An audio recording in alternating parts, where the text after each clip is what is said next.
From logotherapy to ikigai. How to live longer and better by finding your purpose. What is logotherapy?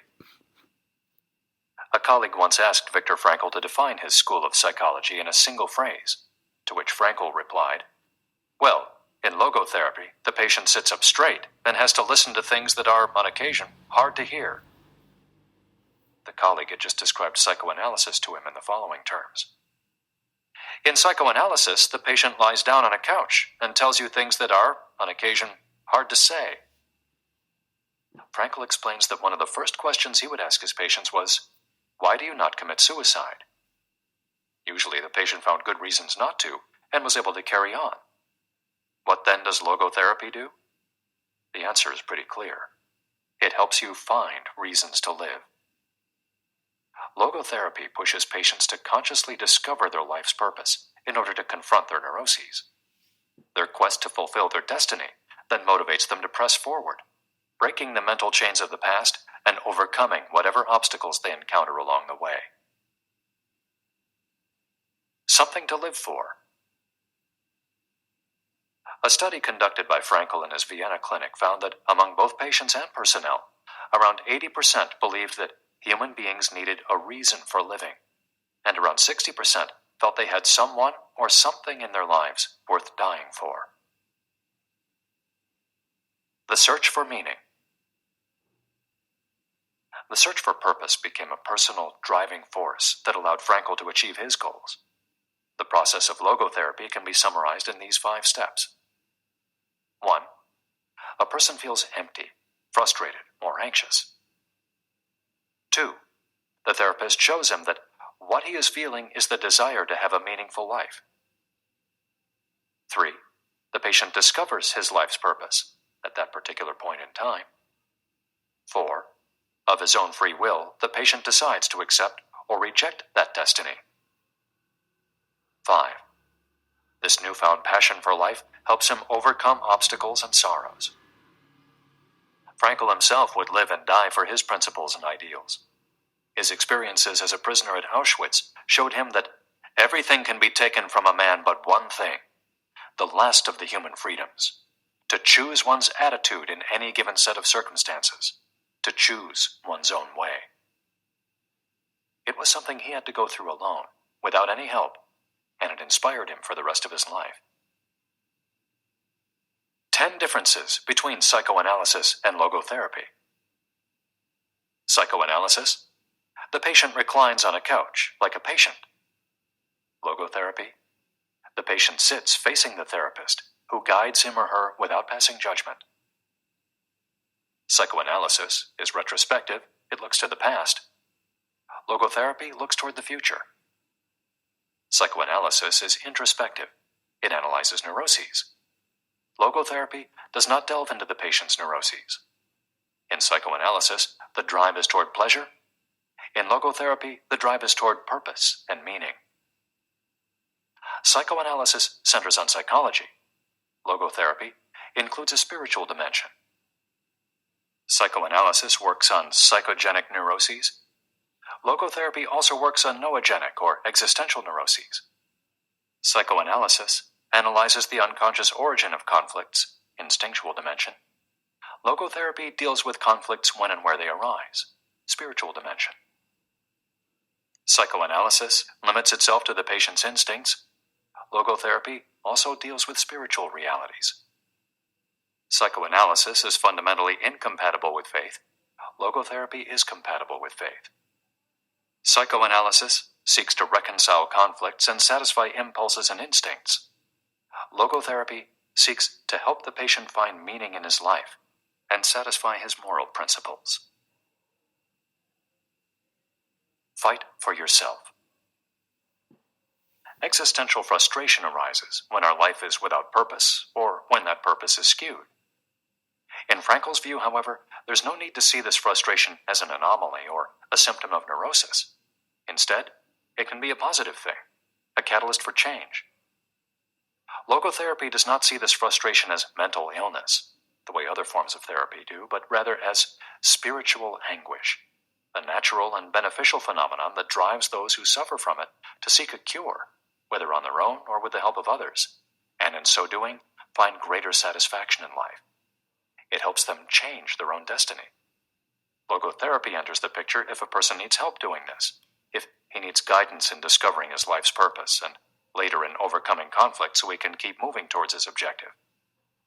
In Man's Search for Meaning, Frankl cites one of Nietzsche's famous aphorisms.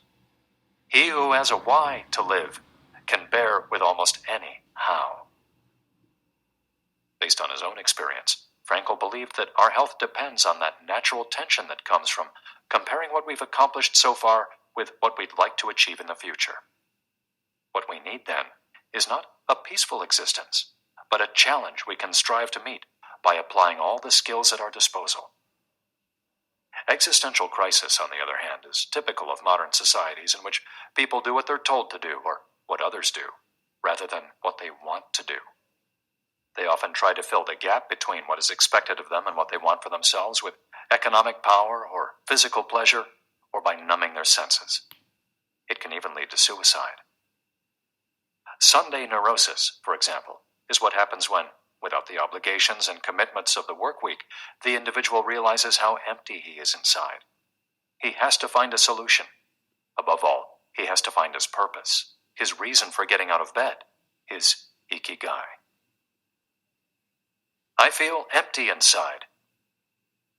In a study conducted at the Vienna Polyclinic Hospital, Frankl's team found that 55% of the patients they interviewed were experiencing some degree of existential crisis. According to logotherapy, discovering one's purpose in life helps an individual fill that existential void. Frankl, a man who faced his problems and turned his objectives into actions, could look back on his life in peace as he grew old.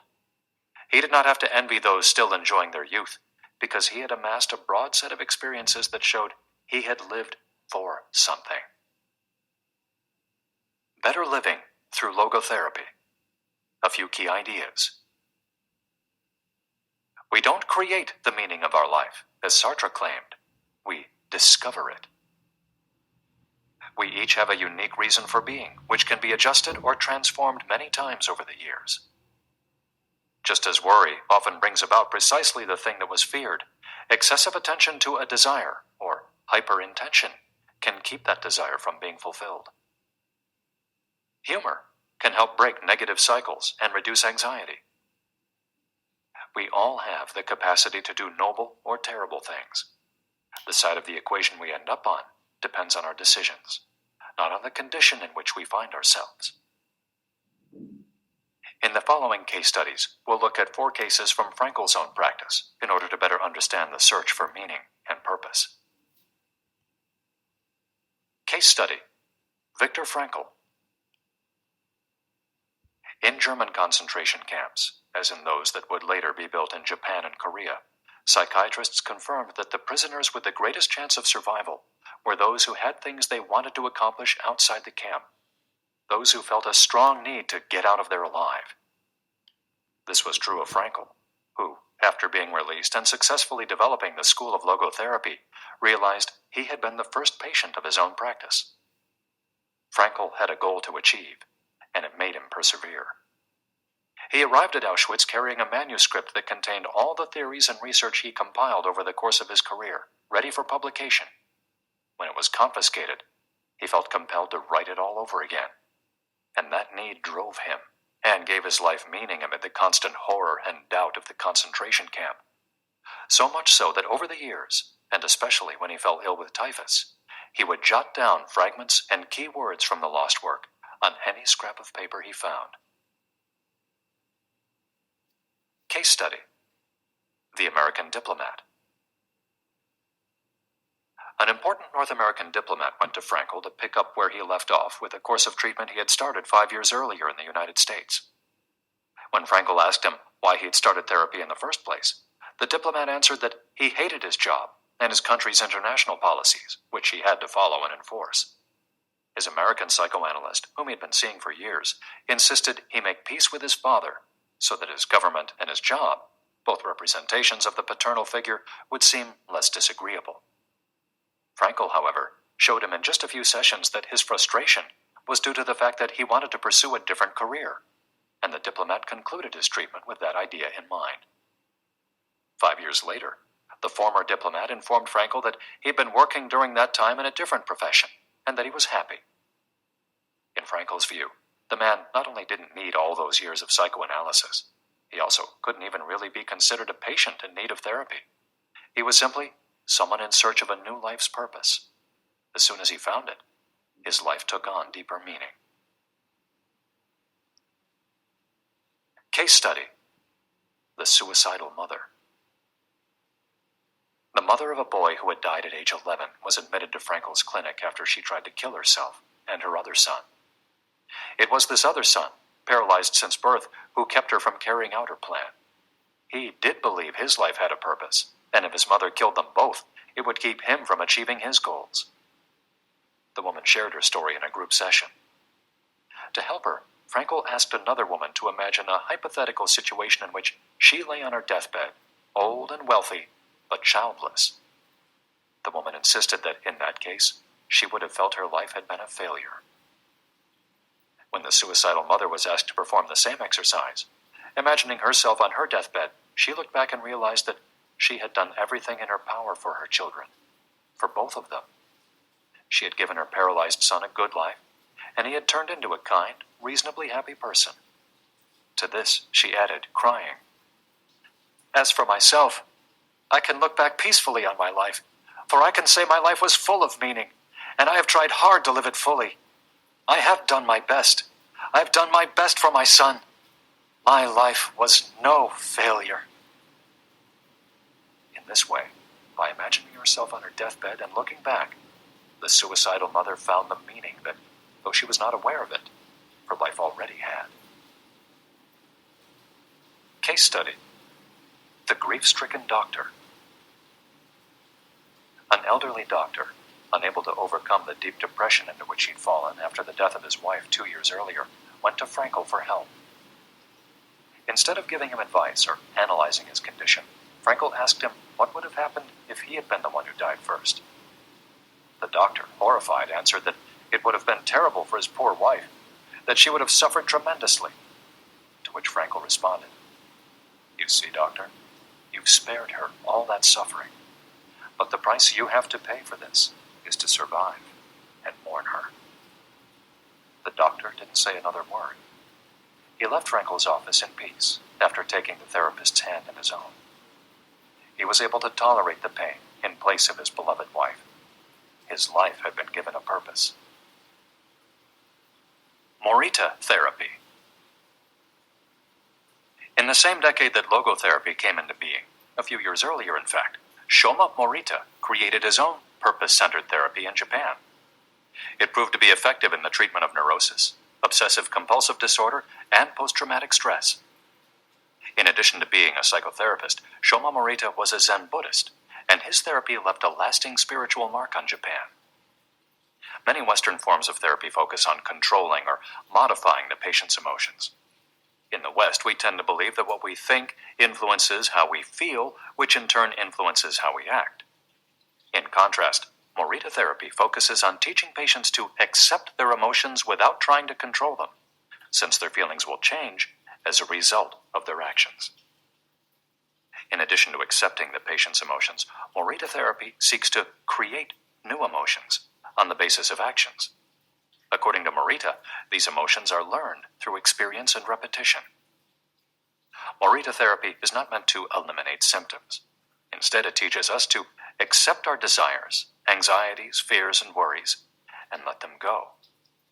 As Morita writes in his book, Morita Therapy and the True Nature of Anxiety-Based Disorders, "In feelings, it is best to be wealthy and generous." Morita explained the idea of letting go of negative feelings with the following fable. A donkey that is tied to a post by a rope will keep walking around the post in an attempt to free itself, only to become more immobilized and attached to the post. The same thing applies to people with obsessive thinking, who become more trapped in their own suffering when they try to escape from their fears and discomfort. The basic principles of Morita therapy. 1. Accept your feelings. If we have obsessive thoughts, we should not try to control them or get rid of them. If we do, they become more intense. Regarding human emotions, the Zen master would say, if we try to get rid of one wave with another, we end up with an infinite sea.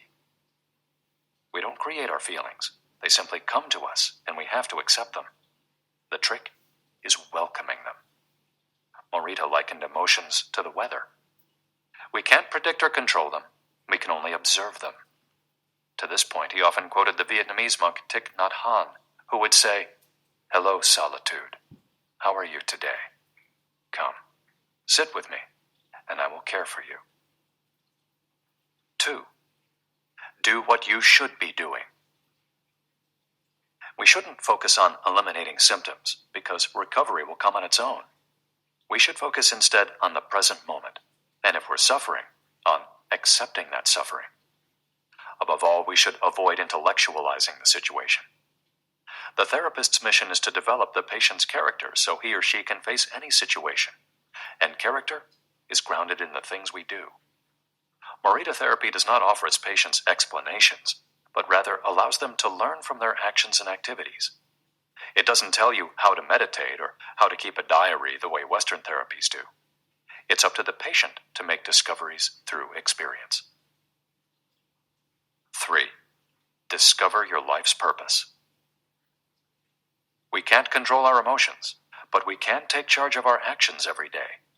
This is why we should have a clear sense of our purpose and always keep Morita's mantra in mind. What do we need to be doing right now? What action should we be taking?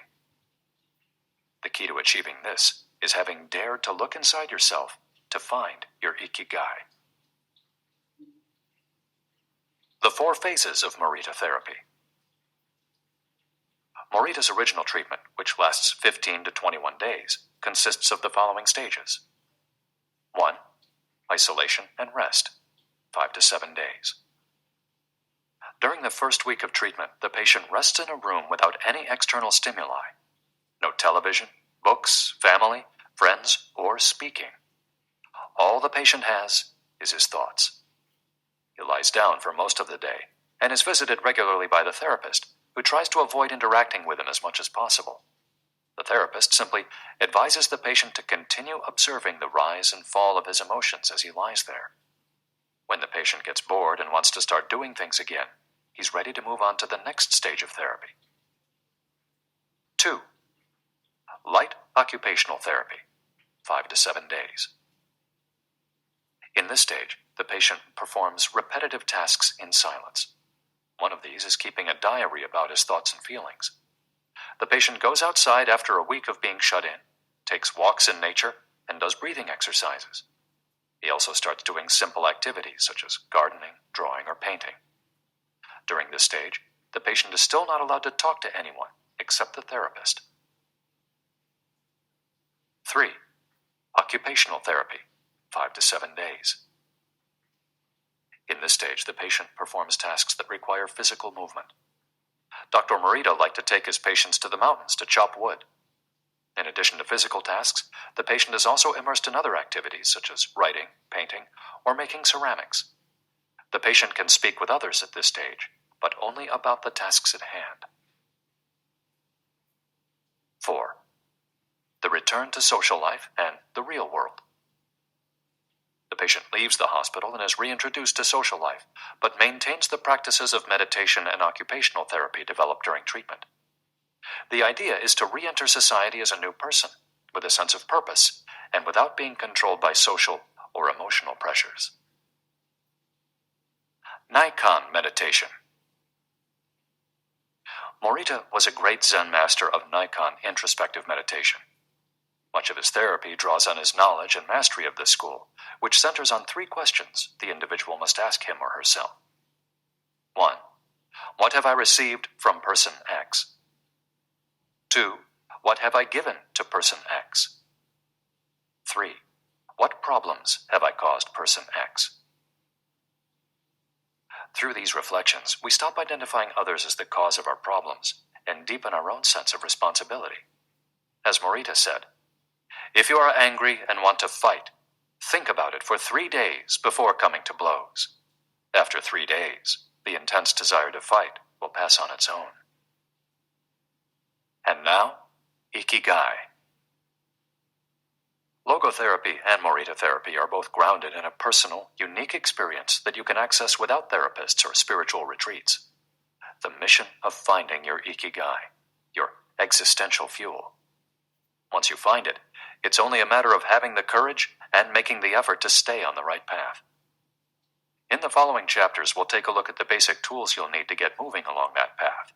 Finding flow in the tasks you've chosen to do, eating in a balanced and mindful way, doing low-intensity exercise, and learning not to give in when difficulties arise. In order to do this, you have to accept that the world, like the people who live in it, is imperfect, but that it's still full of opportunities for growth and achievement. Are you ready to throw yourself into your passion, as if it were the most important thing in the world? Chapter 4. Find flow in everything you do. How to turn work and free time into spaces for growth. We are what we repeatedly do. Excellence, then, is not an act, but a habit. Aristotle. Going with the flow. Imagine you're skiing down one of your favorite slopes. Powdery snow flies up on both sides of you like white sand. Conditions are perfect. You are entirely focused on skiing as well as you can. You know exactly how to move at each moment. There is no future, no past. There is only the present.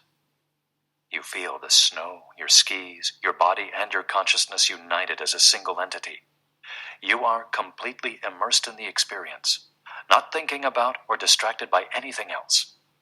Your ego dissolves, and you become part of what you're doing. This is the kind of experience Bruce Lee described with his famous, "Be water, my friend." We've all felt our sense of time vanish when we lose ourselves in an activity we enjoy. We start cooking, and before we know it, several hours have passed. We spend an afternoon with a book and forget about the world going by until we notice the sunset and realize we haven't eaten dinner. We go surfing and don't realize how many hours we've spent in the water until the next day when our muscles ache. The opposite can also happen. When we have to complete a task we don't want to do, every minute feels like a lifetime, and we can't stop looking at our watch. As the quip attributed to Einstein goes, "Put your hand on a hot stove for a minute, and it seems like an hour. Sit with a pretty girl for an hour, and it seems like a minute." That is relativity. The funny thing is that someone else might really enjoy the same task, but we want to finish as quickly as possible. What makes us enjoy doing something so much that we forget about whatever worries we might have while we do it? When are we happiest? These questions can help us discover our ikigai. The power of flow. These questions are also at the heart of psychologist Mihai Csikszentmihalyi's research into the experience of being completely immersed in what we're doing. Csikszentmihalyi called this state flow, and described it as the pleasure, delight, creativity, and process when we are completely immersed in life. There is no magic recipe for finding happiness, for living according to your ikigai, but one key ingredient is the ability to reach this state of flow, and through this state, have an optimal experience. In order to achieve this optimal experience, we have to focus on increasing the time we spend on activities that bring us to this state of flow, rather than allowing ourselves to get caught up in activities that offer immediate pleasure, like eating too much, abusing drugs or alcohol, or stuffing ourselves with chocolate in front of the TV. As Csikszentmihalyi asserts in his book, Flow, The Psychology of Optimal Experience, flow is the state in which people are so involved in an activity that nothing else seems to matter. The experience itself is so enjoyable that people will do it, even at great cost, for the sheer sake of doing it. It's not only creative professionals who require the high doses of concentration that promote flow. Most athletes, chess players, and engineers also spend much of their time on activities that bring them to this state. According to Csikszentmihalyi's research, a chess player feels the same way upon entering a state of flow as a mathematician working on a formula, or a surgeon performing an operation. A professor of psychology, Csikszentmihalyi analyzed data from people around the world and discovered that flow is the same among individuals of all ages and cultures. In New York and Okinawa, we all reach a state of flow in the same way. But what happens to our mind when we're in that state?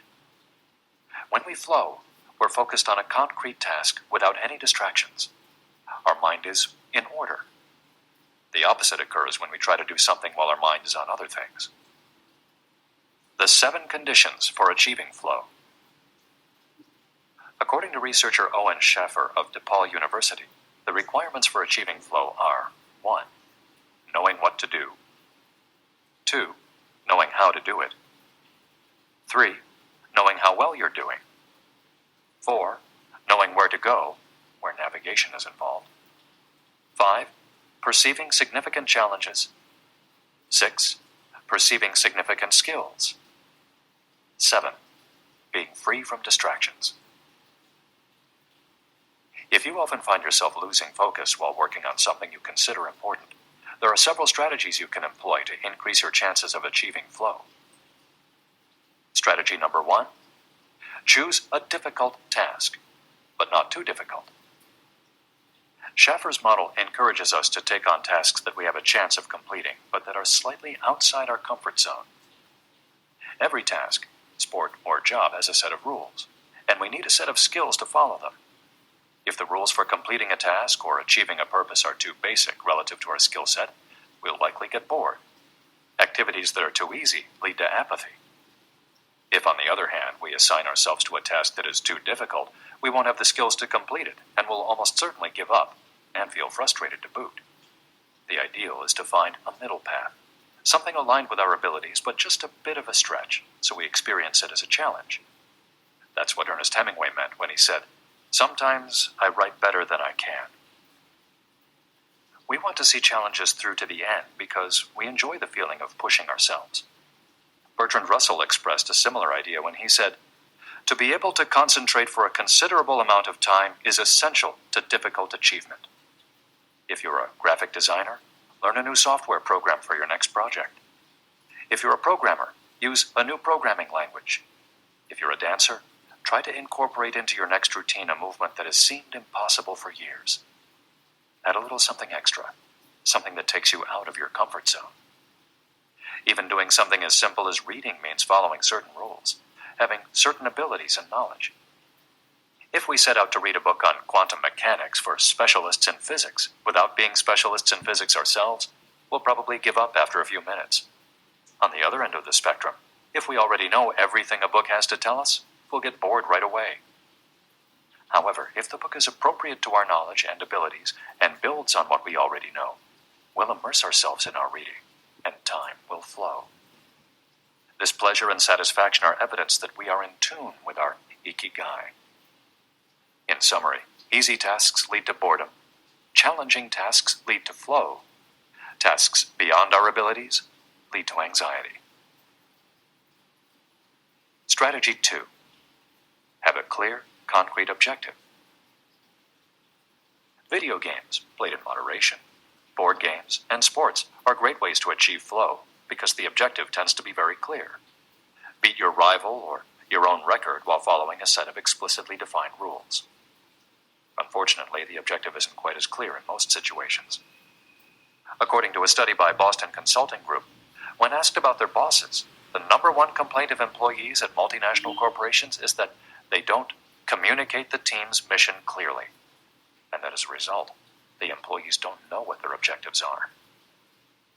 What often happens, especially in big companies, is that the executives get lost in the details of obsessive planning, creating strategies to hide the fact that they don't have a clear objective.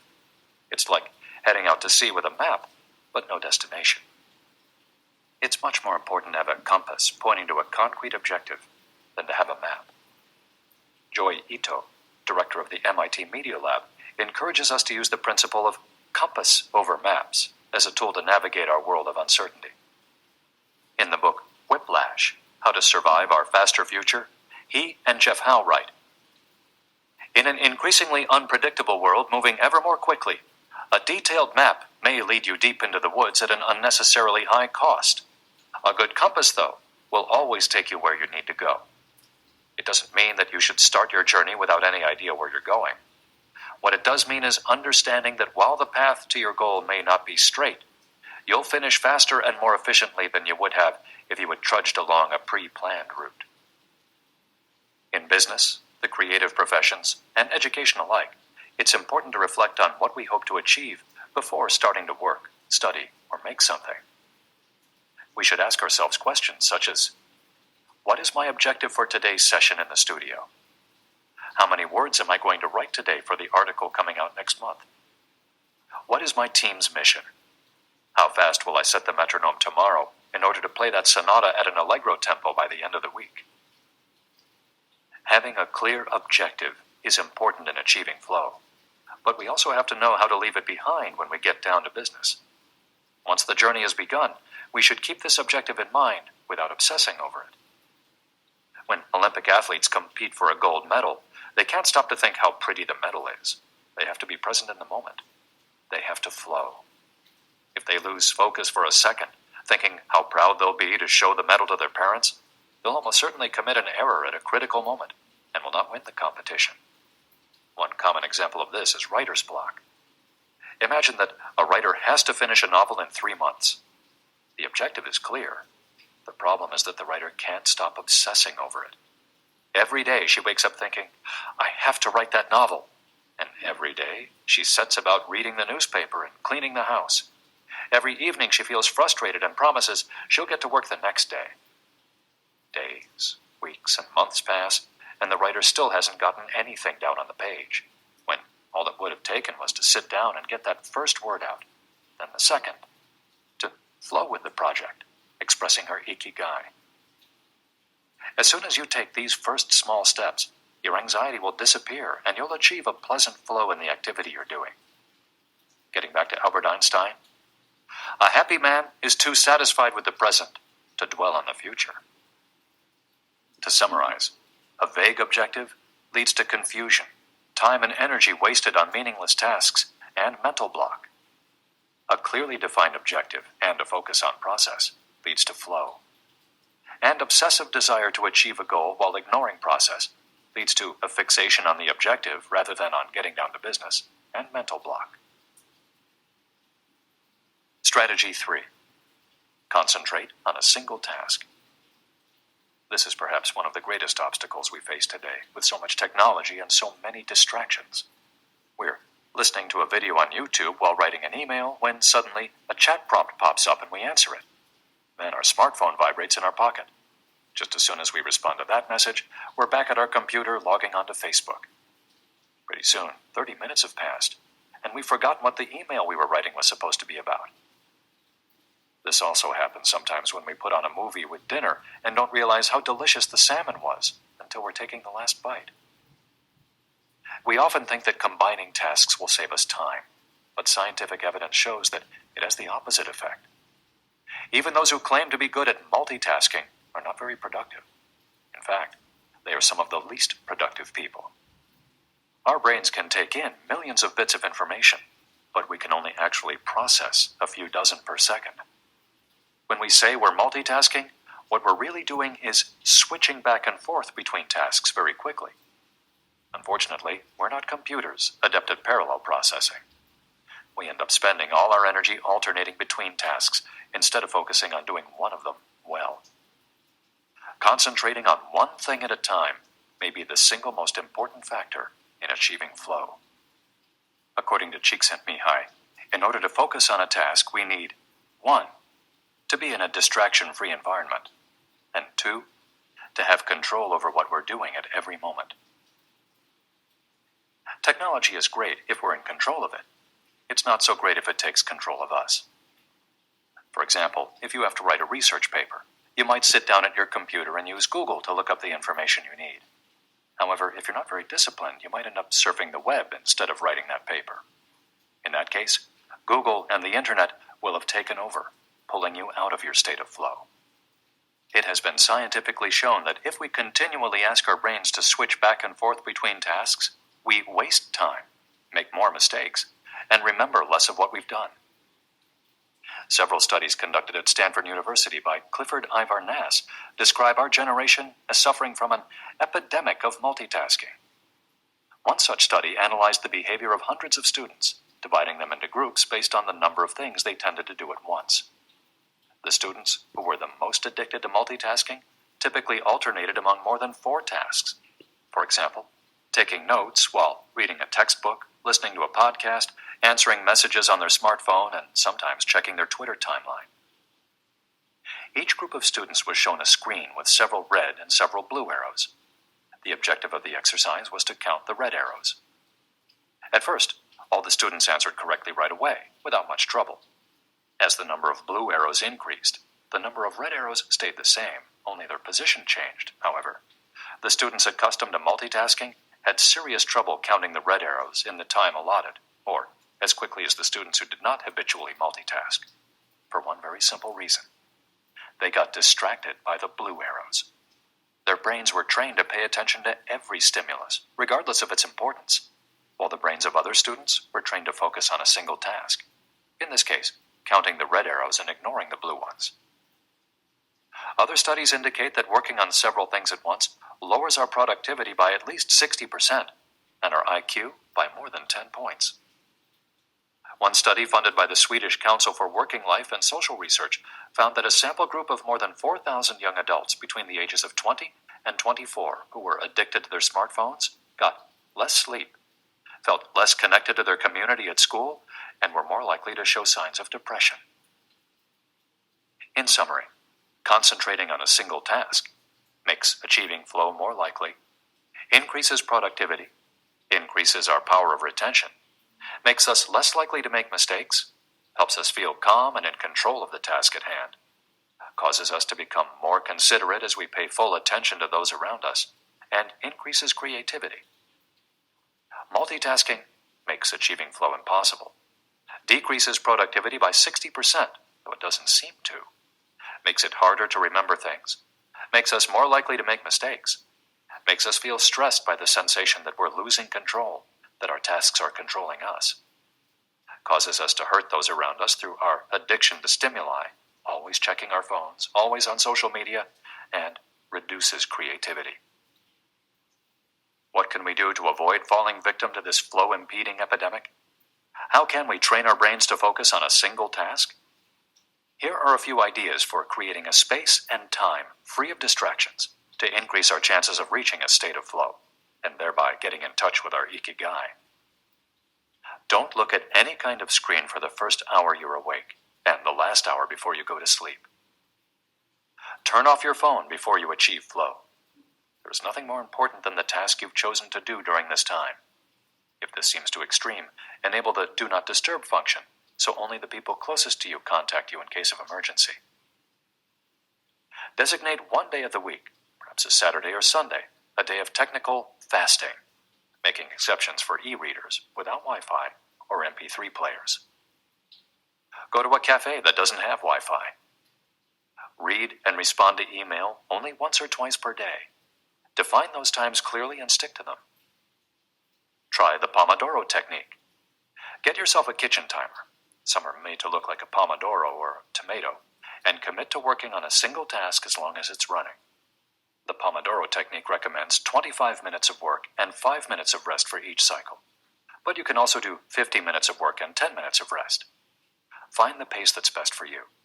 The most important thing is to be disciplined in completing each cycle. Start your work session with a ritual you enjoy, and end it with a reward. Train your mind to return to the present when you find yourself getting distracted. Practice mindfulness or another form of meditation. Go for a walk or a swim, whatever will help you get centered again. Work in a space where you will not be distracted. If you can't do this at home, go to a library, a cafe, or, if your task involves playing the saxophone, a music studio. If you find that your surroundings continue to distract you, keep looking until you find the right place. Divide each activity into groups of related tasks and assign each group its own place and time. For example, if you're writing a magazine article, you could do research and take notes at home in the morning, write in the library in the afternoon, and edit on the couch at night. Bundle routine tasks, such as sending out invoices, making phone calls, and so on, and do them all at once. A summary of the advantages of flow versus the disadvantages of distraction. A focused mind versus a wandering mind. Living in the present versus thinking about the past and the future. Being free from worry versus having concerns about our daily life and the people around us invading our thoughts. Having the hours fly by versus having every minute seem endless. With flow, we feel in control. With distraction, we lose control and fail to complete the task at hand, or other tasks or people keep us from our work. With flow, we prepare thoroughly. With distraction, we act without being prepared. With flow, we know what we should be doing at any given moment. When distracted, we frequently get stuck and don't know how to proceed. With flow, our mind is clear and overcomes all obstacles to the flow of thought. With distraction, we're plagued by doubts, concerns, and low self-esteem. With flow, it's pleasant. With distraction, it's boring and exhausting. And with flow, our ego fades. We're not the ones controlling the activity or task we're doing. The task is leading us. And with distraction, constant self-criticism. Our ego is present, and we feel frustrated. Flow in Japan. Takumis, engineers, geniuses, and otakus. What do takumis, artisans, engineers, inventors, and otakus, fans of anime and manga, have in common? They all understand the importance of flowing with their ikigai at all times. One widespread stereotype about people in Japan is that they're exceptionally dedicated and hardworking, even though some Japanese people say they look like they're working harder than they really are. There is no doubt, though, about their ability to be completely absorbed in a task, or about their perseverance when there's a problem to be solved. One of the first words one learns when starting Japanese lessons is ganbaru, which means to persevere, or to stay firm by doing one's best. Japanese people often apply themselves to even the most basic tasks with an intensity that borders on obsession. We see this in all kinds of contexts, from the retirees taking meticulous care of their rice fields in the mountains of Nagano, to the college students working the weekend shift in convenience stores known as konbinis. If you go to Japan, you'll experience this attention to detail firsthand in almost every transaction. Walk into one of the stores that sell handcrafted objects in Naha, Kanazawa, or Kyoto, and you'll also discover that Japan is a treasure trove of traditional craft work. The people of Japan have a unique talent for creating new technologies while preserving artisanal traditions and techniques. The art of the takumi. Toyota employs artisans who are able to make a certain type of screw by hand. These takumi, or experts in a particular manual skill, are extremely important to Toyota, and they are hard to replace. Some of them are the only people who know how to perform their exact skill, and it doesn't seem as though a new generation is going to take up the mantle. Turntable needles are another example. They're produced almost exclusively in Japan, where you can find the last remaining people who know how to use the machinery required to make these precision needles, and who are trying to pass on their knowledge to their descendants. We met a takumi on a visit to Kumano, a small town near Hiroshima. We were there for the day, working on a photo essay for one of the most famous brands of makeup brushes in the West. The billboard welcoming visitors to Kumano shows a mascot holding a large brush. In addition to the brush factories, the town is full of little houses and vegetable gardens. Heading farther in, you can see several Shinto shrines at the base of the mountains that surround the town. We spent hours taking photos in factories full of people in orderly rows, each doing a single task, such as painting the handles of the brushes or loading boxes of them onto trucks, before we realized we still hadn't seen anyone actually putting bristles into the brush heads. After we asked about this and got the runaround several times, the president of one company agreed to show us how it was done. He led us out of the building and asked us to get into his car. After a 5-minute drive, we parked next to another, smaller structure and climbed the stairs. He opened a door, and we walked into a small room filled with windows that let in lovely natural light. In the middle of the room was a woman wearing a mask. You could see only her eyes. She was so focused on choosing individual bristles for the brushes, gracefully moving her hands and fingers, using scissors and combs to sort the bristles, that she didn't even notice our presence. Her movements were so quick, it was hard to tell what she was doing.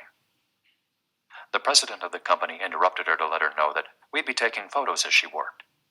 We couldn't see her mouth, but the glint in her eye and the cheerful inflection in her speech let us know she was smiling. She looked happy and proud, talking about her work and responsibilities. We had to use extremely fast shutter speeds to capture her movements. Her hands danced and flowed in concert with her tools and the bristles she was sorting. The president told us that this Takumi was one of the most important people in the company, even though she was hidden away in a separate building. Every bristle of every brush the company made passed through her hands. Steve Jobs in Japan. Apple co-founder Steve Jobs was a big fan of Japan.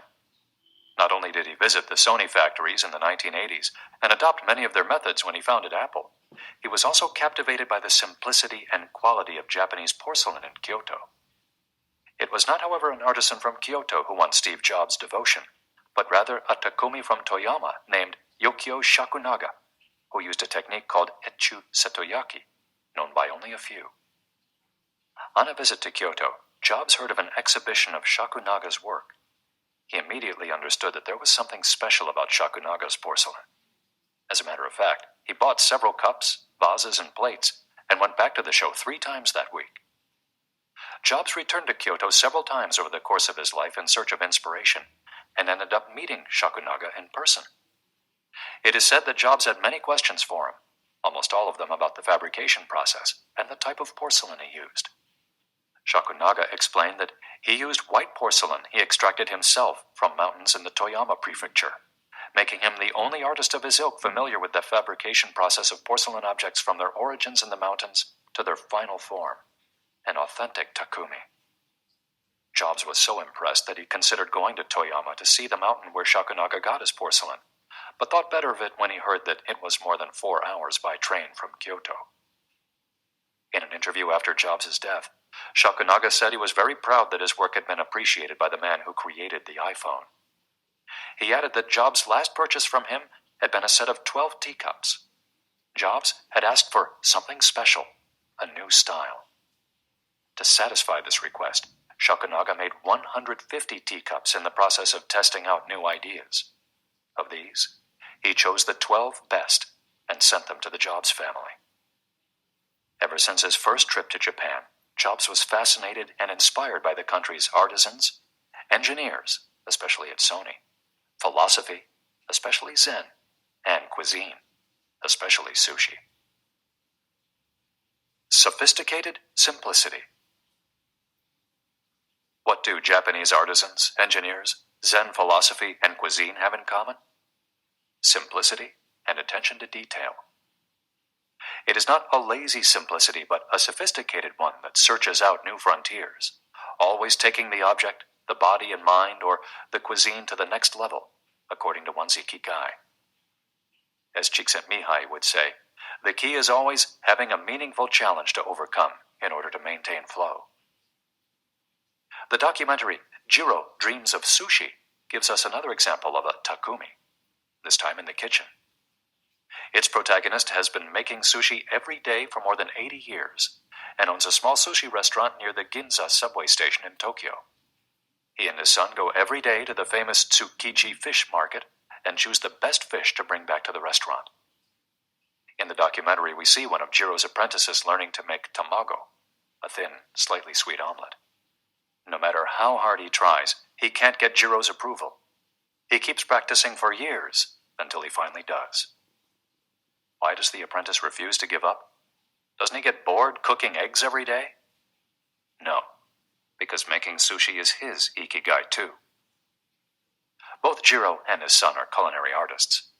They don't get bored when they cook. They achieve a state of flow. They enjoy themselves completely when they're in the kitchen. That is their happiness, their ikigai. They've learned to take pleasure in their work, to lose their sense of time. Beyond the close relationship between father and son, which helps keep the challenge going each day, they also work in a quiet, peaceful environment that allows them to concentrate. Even after receiving a 3-star rating from Michelin, they never considered opening other locations or expanding the business. They serve just 10 patrons at a time at the bar of their small restaurant. Jiro's family isn't looking to make money. Instead, they value good working conditions and creating an environment in which they can flow while making the best sushi in the world. Jiro, like Yukio Shakunaga, begins his work at the source. He goes to the fish market to find the best tuna. Shakunaga goes to the mountains to find the best porcelain. When they get down to work, both become one with the object they're creating. This unity with the object that they reach in a state of flow takes on special meaning in Japan, where, according to Shintoism, forests, trees, and objects have a kami, spirit or god within them. When someone, whether an artist, an engineer, or a chef, sets out to create something, his or her responsibility is to use nature to give it life, while respecting that nature at every moment. During this process, the artisan becomes one with the object and flows with it. An ironworker would say that metal has a life of its own, just as someone making ceramics would say the clay does. The Japanese are skilled at bringing nature and technology together, not man versus nature, but a union of the two. The purity of Ghibli. There are those who say that the Shinto value of being connected with nature is vanishing. One of the harshest critics of this loss is another artist with a clearly defined ikigai, Hayao Miyazaki, the director of the animated films produced by Studio Ghibli.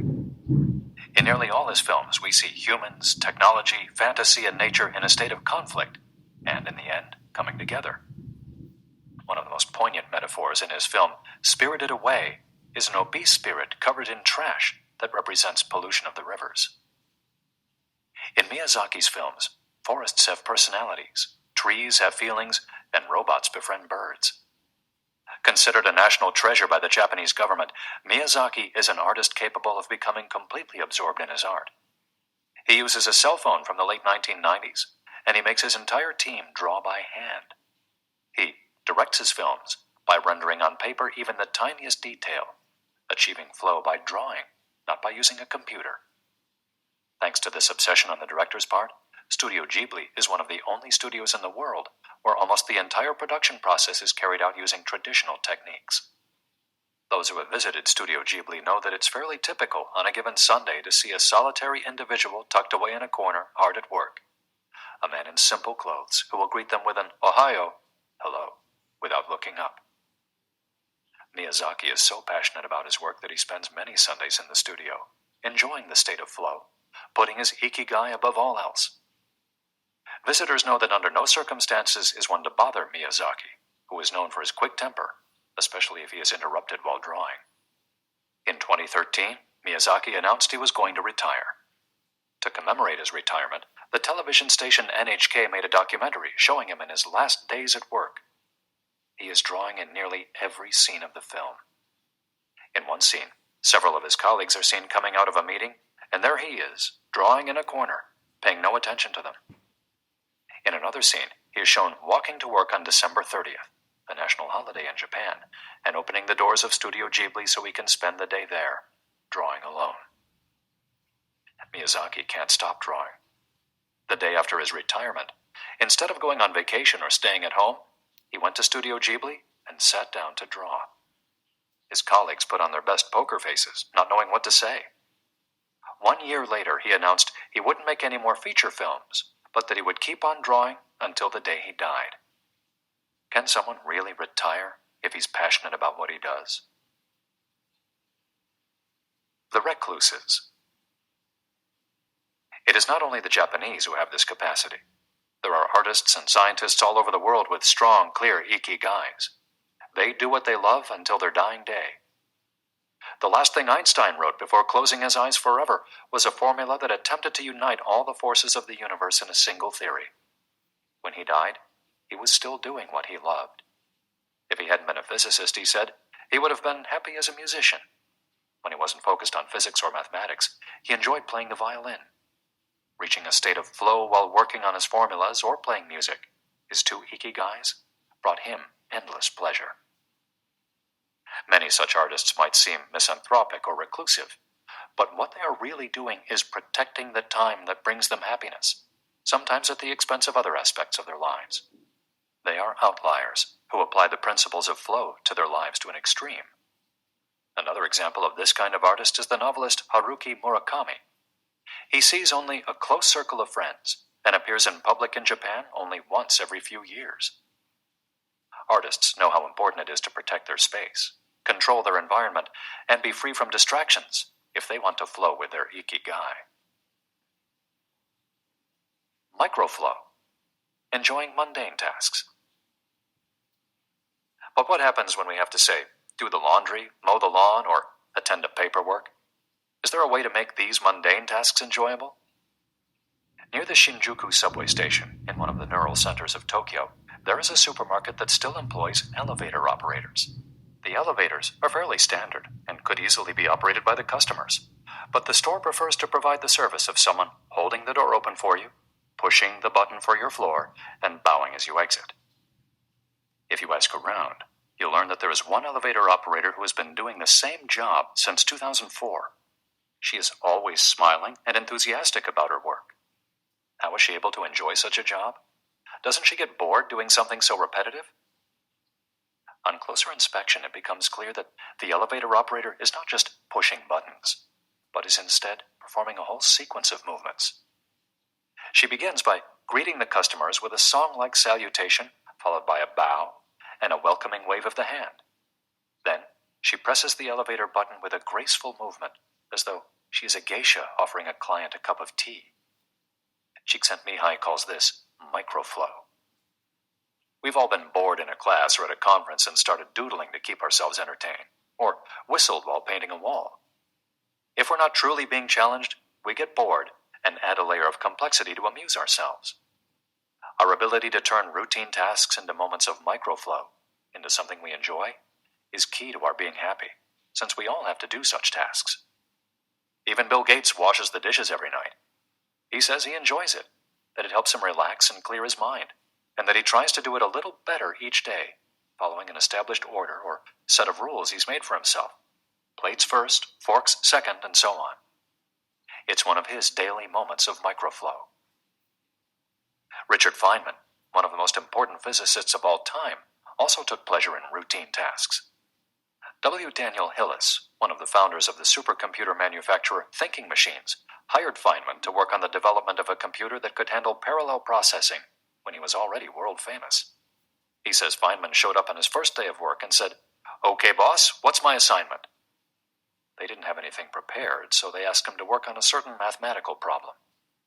He immediately realized they were giving him an irrelevant task to keep him busy and said, "That sounds like a bunch of baloney. Give me something real to do." So they sent him to a nearby shop to buy office supplies, and he completed his assignment with a smile on his face. When he didn't have something important to do or needed to rest his mind, Feynman dedicated himself to microflowing, say, painting the office walls. Weeks later, after visiting the Thinking Machines offices, a group of investors declared, "You have a Nobel laureate in there, painting walls and soldering circuits."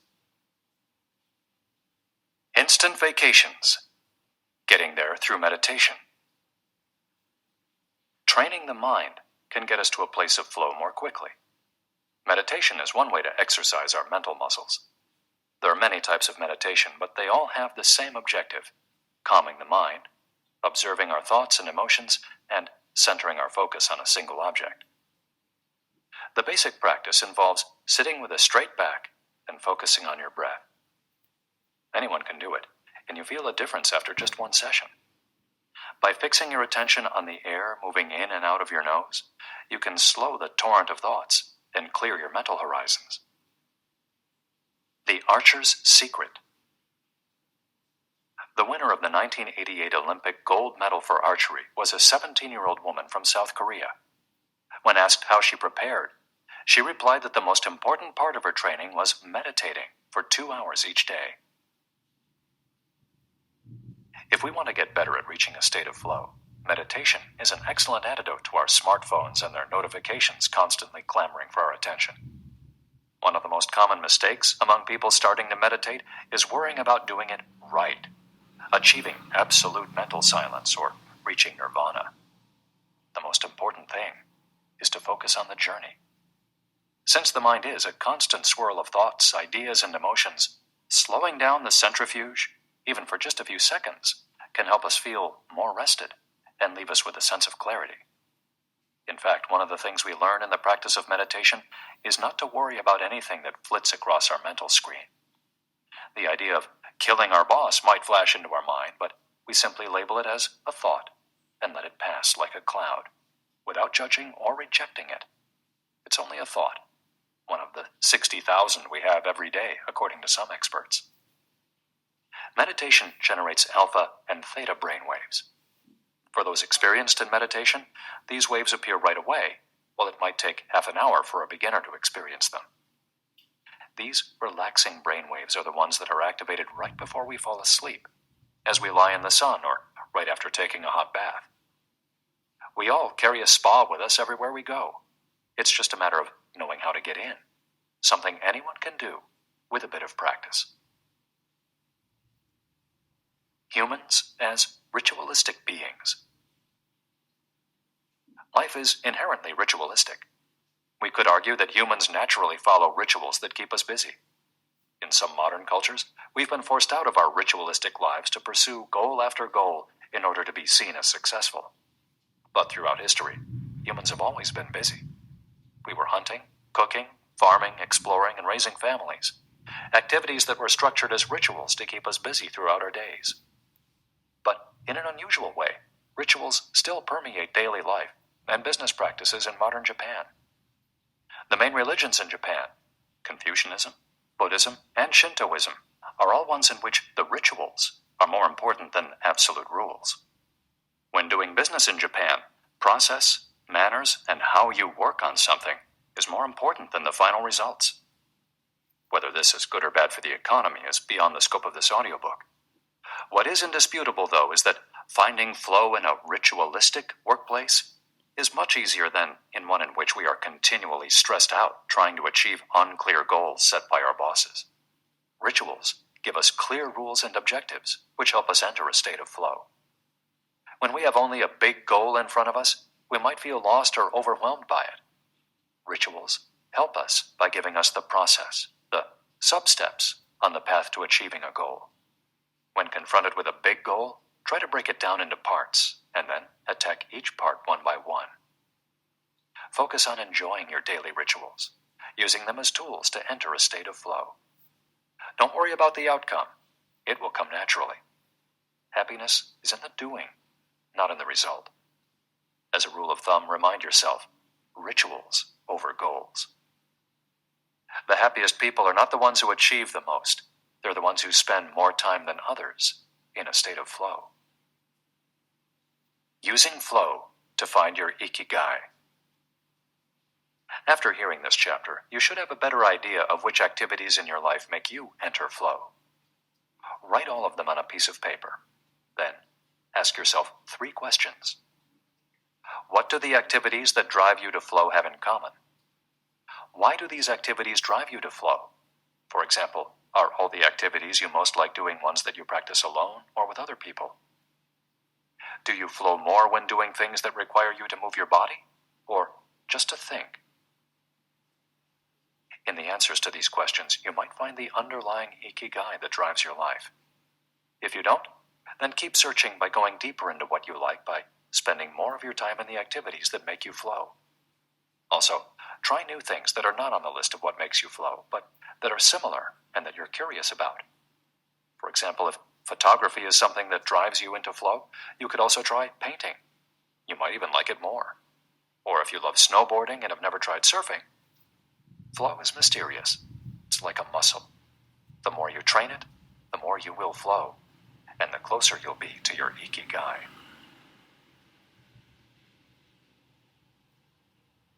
Chapter 5. Masters of Longevity. Words of wisdom from the longest living people in the world. When we started working on this audiobook, we didn't want to just research the factors that contribute to a long and happy life. We wanted to hear from the true masters of this art. The interviews we conducted in Okinawa merit their own chapter, but in the section that precedes it, we've provided an overview of the life philosophies of a few international champions of longevity. We're talking about super centenarians, people who live to 110 years of age or more. The term was coined in 1970 by Norris McWhirter, editor of the Guinness Book of World Records. Its use became more widespread in the 1990s after it appeared in William Strauss and Neil Howe's Generations. Today, there are an estimated 300 to 450 supercentenarians in the world, although the age of only around 75 of them has been confirmed. They aren't superheroes, but we could see them as such for having spent far more time on this planet than the average life expectancy would predict. Given the rise in life expectancy around the world, the number of supercentenarians might also increase. A healthy and purposeful life could help us join their ranks. Let's take a look at what a few of them have to say. Misao Okawa, 117. Eat and sleep, and you'll live a long time. You have to learn to relax. According to the Gerontology Research Group, until April 2015, the oldest living person in the world was Misao Okawa, who passed away in a care facility in Osaka, Japan, after living for 117 years, 27 days. The daughter of a textile merchant, she was born in 1898, when Spain lost its colonies in Cuba and the Philippines, and the United States annexed Hawaii and launched Pepsi-Cola. Until she was 110, this woman, who lived in 3 different centuries, cared for herself unassisted. When specialists asked about her self-care routine, Misao answered simply, eating sushi and sleeping, to which we should add, having a tremendous thirst for life. When they inquired about her secret for longevity, she answered with a smile, I ask myself the same thing. Proof that Japan continues to be a factory of long life. In July of the same year, Sakari Momoi passed away at 112 years and 150 days old. At the time, he was the oldest man in the world, though he was younger than 57 women. Maria Capovilla, 116. I've never eaten meat in my life. Born in Ecuador in 1889, Maria Capovilla was recognized by Guinness as the world's oldest person. She died of pneumonia in 2006 at 116 years and 347 days old, leaving behind 3 children, 12 grandchildren, and 20 great and great-great-grandchildren. She gave one of her last interviews at age 107, sharing her memories and her thoughts. I'm happy, and I give thanks to God who keeps me going. I never thought I'd live so long. I thought I'd die long ago. My husband, Antonio Capovilla, was the captain of a ship. He passed away at 84. We had 2 daughters and a son, and now I have many grandchildren and great-grandchildren. Things were better back in the old days. People behaved better. We used to dance, but we were more restrained. There was this one song I loved dancing to, Maria, by Luis Alarcón. I still remember most of the words. I also remember many prayers and say them every day. I like the waltz, and can still dance it. I also still make crafts. I do some of the things I did when I was in school. When she had finished recalling her past, she began to dance, one of her great passions, with an energy that made her seem decades younger. When asked about her secret for longevity, she responded simply, I don't know what the secret to long life is. The only thing I do is, I've never eaten meat in my life. I attribute it to that. Jean Calment, 122. Everything's fine. Born in Arles, France, in February 1875, Jean Calment lived until August 4th, 1997, making her, at 122, the oldest person of verified age in history. She jokingly said that she competed with Methuselah, and there is no question that she broke numerous records as she went on celebrating birthdays. She died of natural causes at the end of a happy life, during which she denied herself almost nothing. She rode a bicycle until she turned 100. She lived on her own until 110, when she agreed to move into a nursing home after accidentally starting a small fire in her apartment. She stopped smoking at 120, when her cataracts started making it hard for her to bring a cigarette to her lips. One of her secrets may have been her sense of humor. As she said on her 120th birthday, I see badly, I hear badly, and I feel bad, but everything's fine. Walter Bruning, 114. If you keep your mind and body busy, you'll be around a long time. Born in Minnesota. Minnesota in 1896, Walter Bruning was able to see 3 centuries in his lifetime. He died in Montana in 2011 from natural causes. He'd had 2 wives and a 50-year career on the railroad. At 83, he retired to an assisted living center in Montana, where he remained until his death. He is the 2nd oldest man of verified age ever born in the United States. He gave many interviews in his final years, insisting that his longevity stemmed from, among other things, his habit of eating only 2 meals per day and working for as many hours as he could. "Your mind and your body, you keep both busy," he said on his 112th birthday. "You'll be here a long time." Back then, he was still exercising every day. Among Bruning's other secrets, he had a habit of helping others, and he wasn't afraid of dying. As he declared in a 2010 interview with the Associated Press, "We're all going to die. Some people are scared of dying. Never be afraid to die, because you're born to die." Before passing away in 2011, he is said to have told a pastor that he'd made a deal with God. If he wasn't going to get better, it was time to go. Alexander Emich, 111. "I just haven't died yet." Born in Poland in 1903, Alexander Emich was a chemist and parapsychologist residing in the United States, who, after the death of his predecessor in 2014, became the oldest man of authenticated age in the world. Emich himself died a year thereafter, in June of that year, leaving behind a long life rich with experiences. Emich attributed his longevity to, among other things, never drinking alcohol. "It's not as though I'd won the Nobel Prize," he said upon being declared the world's oldest man. "I never thought I'd get to be so old." When asked about his secret to living so long, his answer was, "I don't know. I just haven't died yet." Ikigai artists. The secret to long life, however, is not held by supercentenarians alone. There are many people of advanced age who, though they haven't made it into Guinness World Records, offer us inspiration and ideas for bringing energy and meaning to our lives. Artists, for example, who carry the torch of their ikigai instead of retiring, have this power. Art, in all its forms, is an ikigai that can bring happiness and purpose to our days. Enjoying or creating beauty is free, and something all human beings have access to. Hokusai, the Japanese artist who made woodblock prints in the ukiyo-e style and lived for 88 years, from the mid-18th to the mid-19th century, added this postscript to the first edition of his 100 Views of Mount Fuji. "All that I have produced before the age of 70 is not worth being counted. It is at the age of 73 that I have somewhat begun to understand the structure of true nature, of animals and grasses, and trees and birds, and fishes and insects.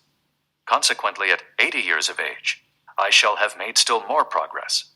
At 90, I hope to have penetrated into the mystery of things. At 100 years of age, I should have reached decidedly a marvelous degree. And when I shall be 110, all that I do, every point and every line, shall be instinct with life." Following is our collection of some of the most inspirational words from artists interviewed by Camille Sweeney for the New York Times.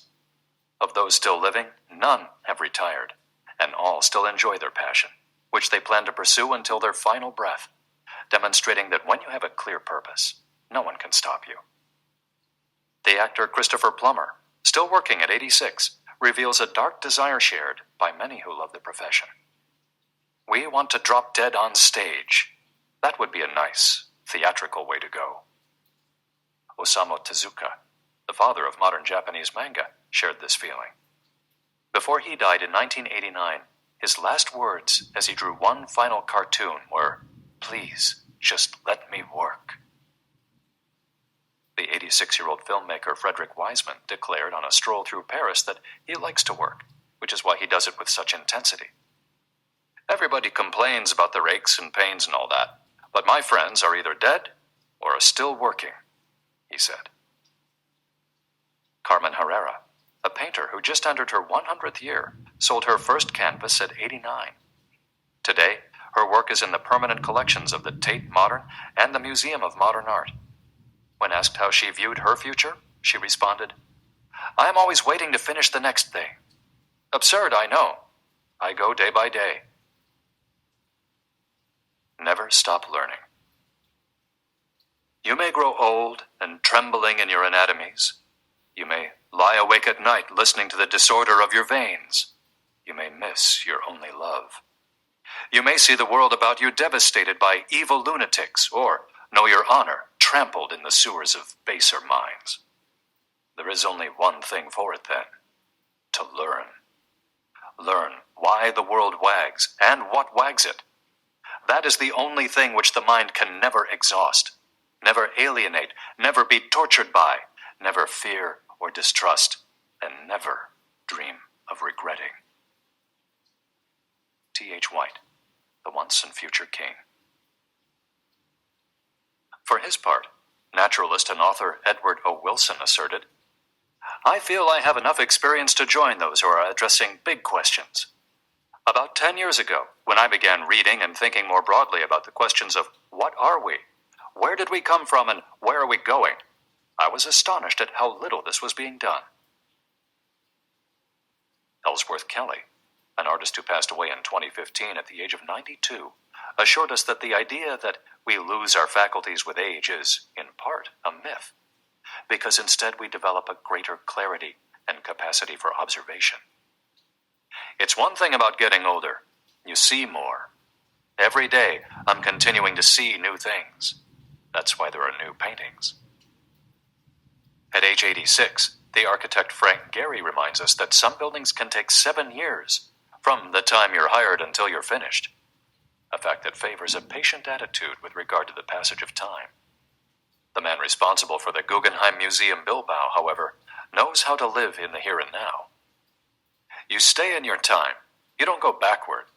I think if you relate to the time you're in, you keep your eyes and ears open, read the paper, see what's going on, stay curious about everything, you will automatically be in your time. Longevity in Japan. Because of its robust civil registry, many of those verified as having lived the longest are found in the United States. However, there are many centenarians living in remote villages in other countries. A peaceful life in the countryside seems pretty common among people who have watched a century pass. Without question, the international superstar of longevity is Japan, which has the highest life expectancy of any country in the world. In addition to a healthy diet, which we will explore in detail, and an integrated healthcare system in which people go to the doctor for regular checkups to prevent disease, longevity in Japan is closely tied to its culture, as we'll see later on. The sense of community and the fact that Japanese people make an effort to stay active until the very end are key elements of their secret to long life. If you want to stay busy even when there's no need to work, there has to be an ikigai on your horizon, a purpose that guides you throughout your life and pushes you to make things of beauty and utility for the community and yourself. Chapter 6. Lessons from Japan's Centenarians. Traditions and Proverbs for Happiness and Longevity. To get to Ogimi, we had to fly nearly 3 hours from Tokyo to Naha, the capital of Okinawa. Several months earlier, we'd contacted the town council of a place known as the Village of Longevity to explain the purpose of our trip and our intention to interview the oldest members of the community. After numerous conversations, we finally got the help we were looking for and were able to rent a house just outside the town. 1 year after starting this project, we found ourselves on the doorstep of some of the longest living people in the world.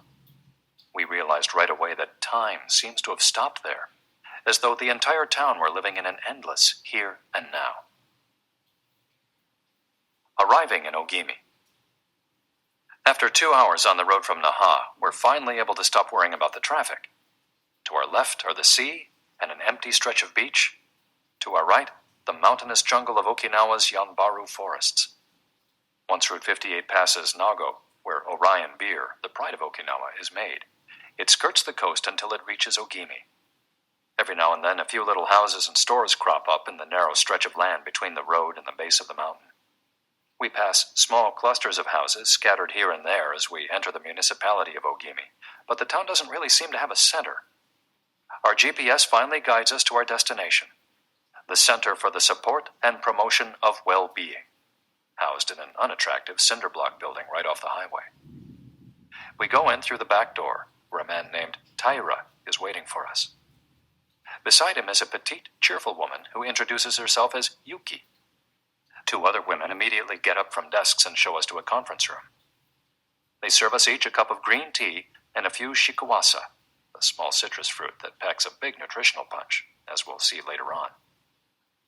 Taira sits down across from us in his formal suit and opens up a large planner and a 3-ring binder. Yuki sits next to him. The binder contains a list of all the town's residents, organized by age and club, or moai. Taira points out that these groups of people who help one another are characteristic of Ogimi. The moai are not organized around any concrete objective. They function more like a family. Taira also tells us that volunteer work, rather than money, drives much of what happens in Ogimi. Everyone offers to pitch in, and the local government takes care of assigning tasks. This way, everyone can be useful and feels like part of the community. Ogimi is the penultimate town before Cape Heido, the northernmost point of the largest island in the archipelago. From the top of Ogimi's mountains, we're able to look down over the whole town. Almost everything is the green of the Yanbaru jungle, making us wonder where the nearly 3,200 residents are hiding. We can see a few houses, but they're scattered in little clusters near the sea or in small valleys, accessible by side roads. Communal life. We're invited to eat in one of Ogimi's few restaurants, but when we arrive, the only 3 tables are already reserved. "Don't worry, we'll go to Churaumi instead. It never fills up," says Yuki, walking back to the car. She's still driving at age 88, and takes great pride in that. Her co-pilot is 99, and has also decided to spend the day with us. We have to drive fast to keep up with them on a highway that is sometimes more dirt than asphalt. Finally reaching the other end of the jungle, we can at last sit down to eat. "I don't really go to restaurants," Yuki says as we take our seats. "Almost everything I eat comes from my vegetable garden, and I buy my fish from Tanaka, who's been my friend forever." The restaurant is right by the sea, and seems like something from the planet Tatooine from Star Wars. The menu boasts in large letters that it serves slow food, prepared with organic vegetables grown in the town. "But really," Yuki continues, "food is the least important thing." She is extroverted and rather pretty. She likes to talk about her role as the director of several associations run by the local government. "Food won't help you live longer," she says, bringing to her lips a bite of the diminutive confection that followed our meal. "The secret is smiling and having a good time." There are no bars and only a few restaurants in Ogimi, but those who live there enjoy a rich social life that revolves around community centers. The town is divided into 17 neighborhoods, and each one has a president and several people in charge of things like culture, festivals, social activities, and longevity. Residents pay close attention to this last category. We're invited to the community center of one of the 17 neighborhoods. It's an old building right next to one of the mountains of the Yanbaru jungle, home to Bunagaya, the town's iconic sprites. The Bunagaya spirits of the Yanbaru jungle. Bunagaya are magical creatures that inhabit the Yanbaru jungle near Ogimi and its surrounding towns. They manifest as children with long red hair and like to hide in the jungle's gajumaru, banyan trees, and go fishing on the beach. Many of Okinawa's stories and fables are about Bunagaya sprites. They're mischievous, playful, and unpredictable. Locals say that the Bunagaya love the mountains, rivers, sea, trees, earth, wind, and animals, and that if you want to befriend them, you have to show respect for nature. A birthday party. When we arrive at the neighborhood's community center, we're greeted by a group of about 20 people who proudly proclaim, "The youngest among us is 83. We conduct our interviews at a large table while drinking green tea. When we finish, we're brought to an event space where we celebrate the birthdays of 3 members of the group. One woman is turning 99, another 94, and one young man has just reached 89. We sing a few songs popular in the village and finish up with "Happy Birthday" in English. The woman turning 99 blows out the candles and thanks everyone for coming to her party. We eat homemade shikawase cake and end up dancing and celebrating as though it were the birthday of a 20-something. It's the first party, but not the last, that we'll attend during our week in the village. We'll also do karaoke with a group of seniors who sing better than we do, and attend a traditional festival with local bands, dancers, and food stands at the foot of a mountain. Celebrate each day together. Celebrations seem to be an essential part of life in Ogimi. We're invited to watch a game of gate ball, one of the most popular sports among Okinawa's older residents. It involves hitting a ball with a mallet-like stick. It's a low-impact sport that can be played anywhere, and it's a good excuse to move around and have fun as a group. The residents hold local competitions, and there is no age limit for participants. We participate in the weekly game and lose to a woman who recently turned 104. Everyone cheers, and the defeated look on our faces elicits laughter. In addition to playing and celebrating as a community, spirituality is also essential to the happiness of the village's residents. The gods of Okinawa. The main religion in Okinawa is known as Ryukyu Shinto. Ryukyu is the original name of the Okinawa archipelago, and Shinto means the path of the gods. Ryukyu Shinto combines elements of Chinese Taoism, Confucianism, Buddhism, and Shintoism with shamanistic and animistic elements. According to this ancient faith, the world is populated by an infinite number of spirits divided into several types: spirits of the home, of the forest, of the trees, and of the mountains. It's important to appease these spirits through rituals and festivals, and by consecrating sacred grounds. Okinawa is full of sacred jungles and forests, where many of the two main kinds of temples are found, the Utaki and the Uganju. We visited an Uganju, or small open-air temple, adorned with incense and coins, next to a waterfall in Ogimi. The Utaki is a collection of stones where people go to pray, and where, supposedly, spirits gather. In Okinawa's religious practice, women are considered spiritually superior to men, whereas the opposite is true of traditional Shintoism in the rest of Japan. Yuta are women chosen as mediums by their communities to make contact with the spirit realm through traditional rites. Ancestor worship is another important feature of spiritual practice in Okinawa, and in Japan in general.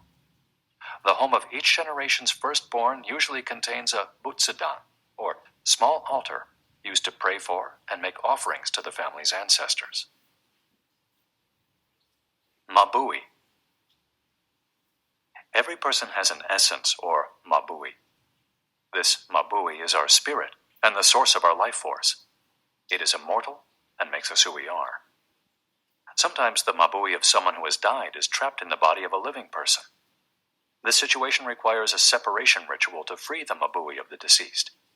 It often happens when a person dies suddenly, especially at a young age, and his or her mabui does not want to move on to the realm of the dead.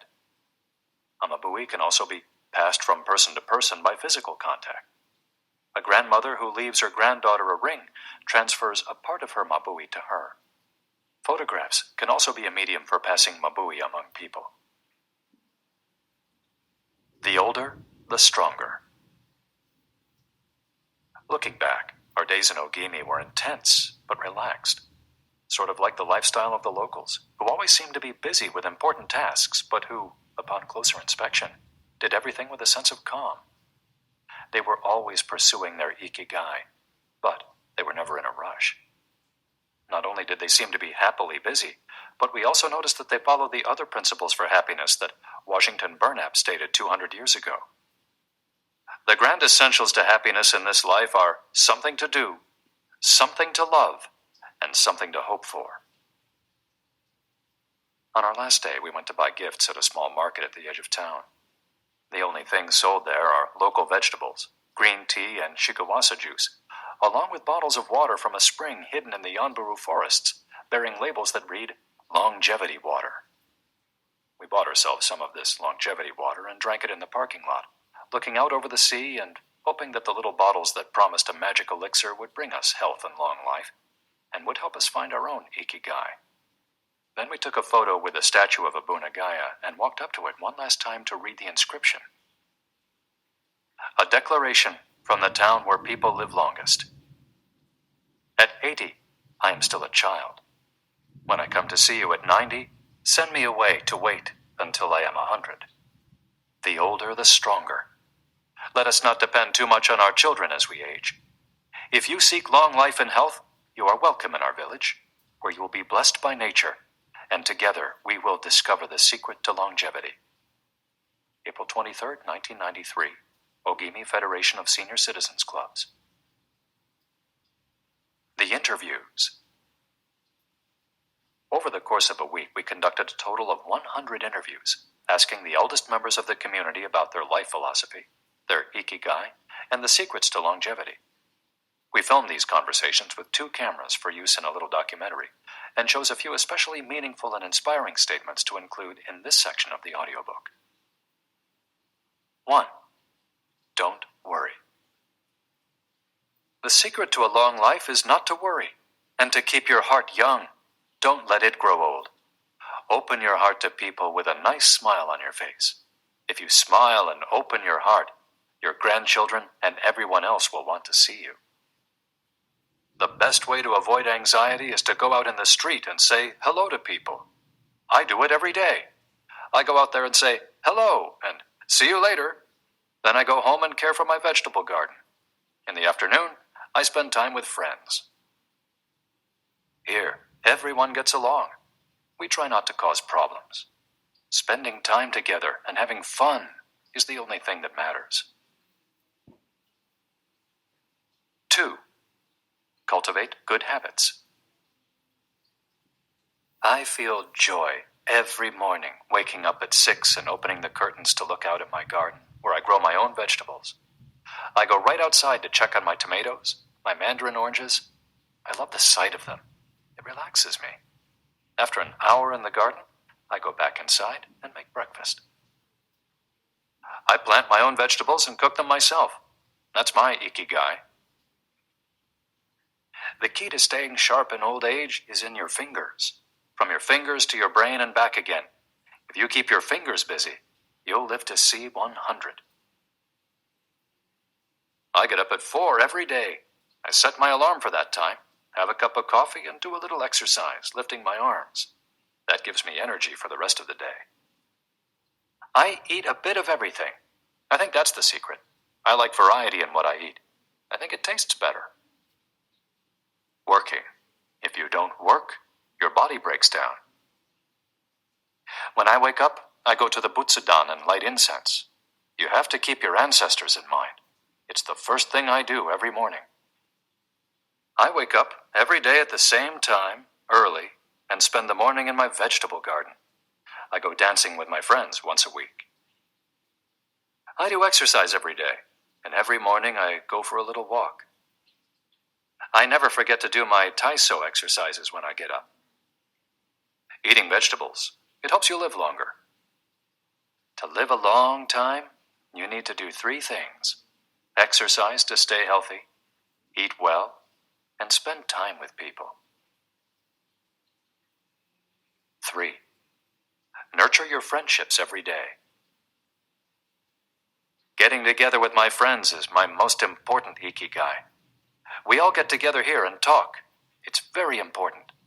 I always know I'll see them all here tomorrow, and that's one of my favorite things in life. My main hobby is getting together with friends and neighbors. Talking each day with the people you love, that's the secret to a long life. I say hello and see you later to the children on their way to school and wave at everyone who goes by me in their car. Drive safely, I say.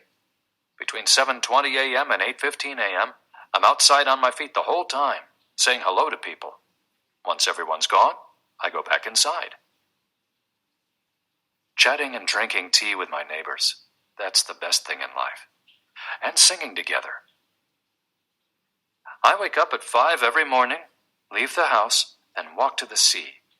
Then I go to a friend's house and we have tea together. That's the secret to a long life, getting together with people and going from place to place. 4. Live an unhurried life. My secret to a long life is always saying to myself, slow down and relax. You live much longer if you're not in a hurry. I make things with wicker. That's my ikigai. The first thing I do when I wake up is pray. Then I do my exercises and eat breakfast. At 7, I calmly start working on my wicker. When I get tired at 5, I go visit my friends. Doing many different things every day. Always staying busy, but doing one thing at a time without getting overwhelmed. The secret to long life is going to bed early, waking up early, and going for a walk.